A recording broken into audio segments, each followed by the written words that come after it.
Hi, Carissa. Let's look at your last set. So, moving companies to regional locations.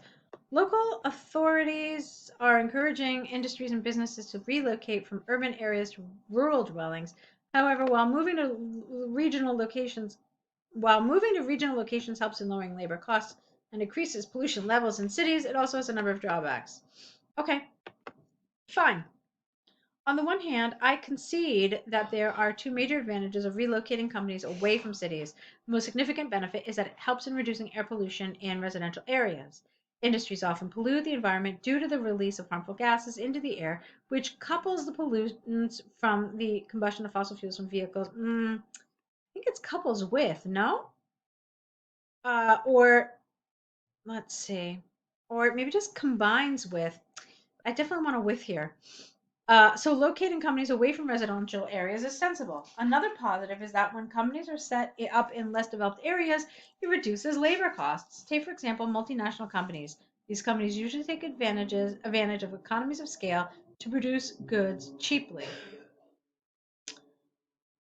Okay. Um, reduces labor costs. Okay, I kind of feel like we need something a little more here. Um, Maybe I'm not clear on what you mean by economies of scale. Maybe you needed to just be a little clearer with what you mean. So why is moving to a regional location related to economy of scale? I'm not entirely clear on that, so maybe you could have done a little more to explain it. Um, so that's one thing there. All right. Remember that when we use on the one hand, we're pretty much obligated to use on the other hand. They go together. So remember that that's something you need to do. So instead of however, it should have been on the other hand, there are also disadvantages related to relocating businesses. Workers in rural areas may be plentiful, but they may not be as skilled as those in urban centers. A lack of skilled, experienced workers can be a problem for some companies. Even worse, for many companies, their customers are in city centers. As a result, moving away from their customer base is not beneficial and may lead to companies going into a financial crisis. Hence, most shopping centers and malls prefer to be in major cities. All right, I don't know if this whole thing about malls is relevant. You're talking about companies, and so companies and businesses. Let's see, what does it say? Local push companies. Yeah, I don't know if this whole thing about shopping centers and malls was relevant. Maybe you could have said something else here. You said companies or customers are in city centers, so it's not beneficial, and they may go into a financial crisis. Um, Maybe you could have extended that idea. So companies located in regional locations may struggle to keep their core customer base if they are not conveniently located. So for me, that would have made more sense rather than this whole thing about shopping centers and malls.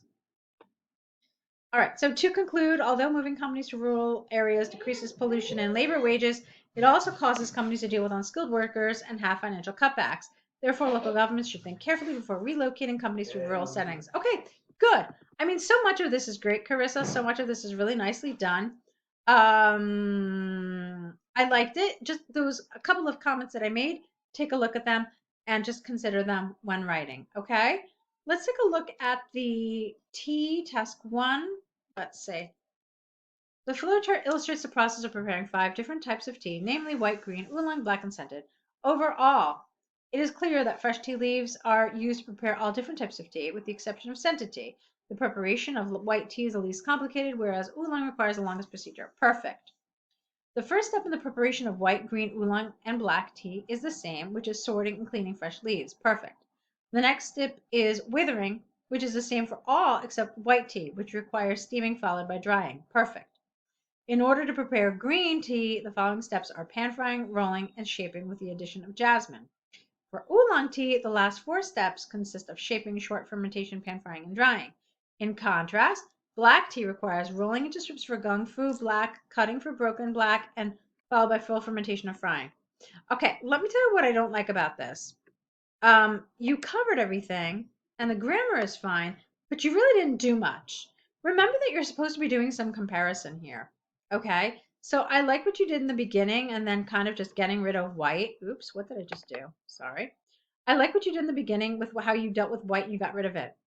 I like that you talked about withering being the same. I think you did that, didn't you?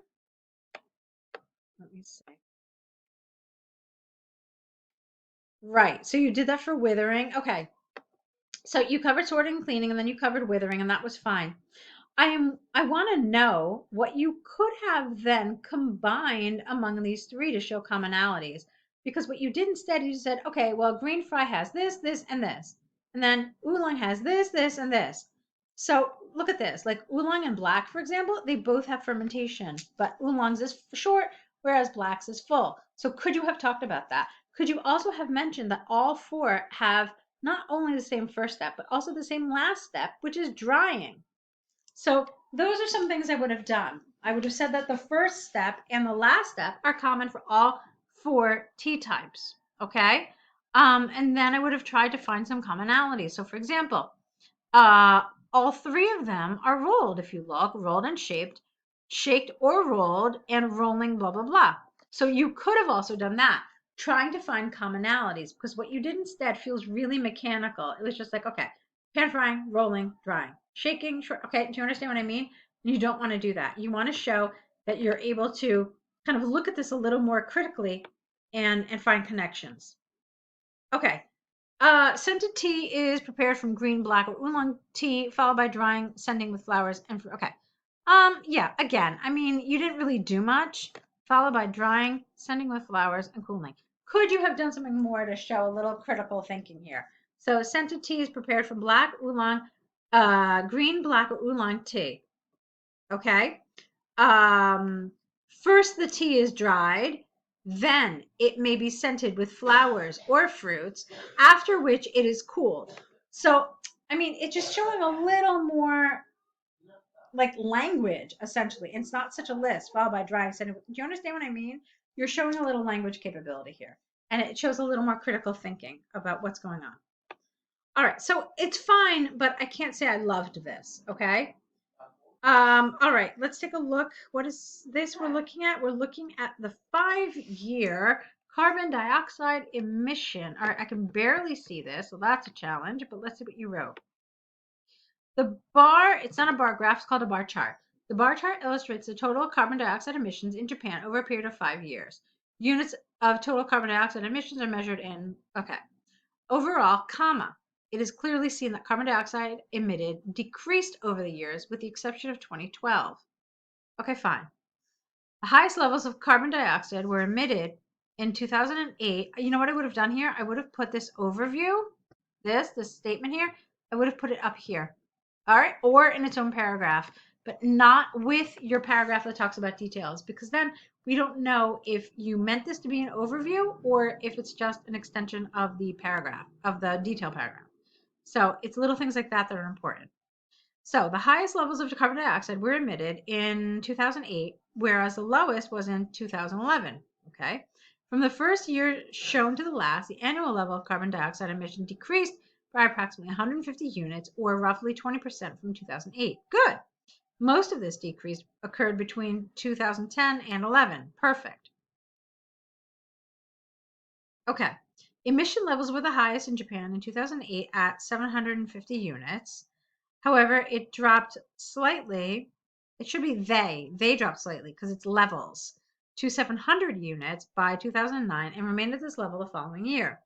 In 2011, carbon dioxide emissions dropped to their all-time lowest at 600 units. Emission levels then rose slightly in 2012 to just over 600. Okay, so I think I know what you were doing here. It feels like this was like an extended overview. Definitely don't want that. So take this statement and either where am I? Okay, so take this statement and either make it its own paragraph or add it to the paragraph where you talk about your introduction. Because let me tell you what happens. This has way too much data to be considered an overview. All right, so an examiner looking at this is going to say, okay, well, this is just one big detailed paragraph. Therefore, there is no overview. Okay, the examiner might say that. So what you want to do is you want to leave your overview totally on its own or connect it to your introduction. All right, one or the other, because you do not want the examiner to think that you don't have an overview. Okay, so that's my advice for you. I think you did great. You took a difficult chart, and I say it's difficult because there's so little information here to work with, but you found a way to extend it, and I thought you did a nice job. Okay, so do we have any more essays? Are you going to sign up for more essay packages? That is an option if you would like to continue to work with us. I think you're doing great, but if you would like to continue practicing with us, you certainly may. There'll be a link in the email with this video. Okay, so best of luck to you, and I hope we hear from you. Good luck.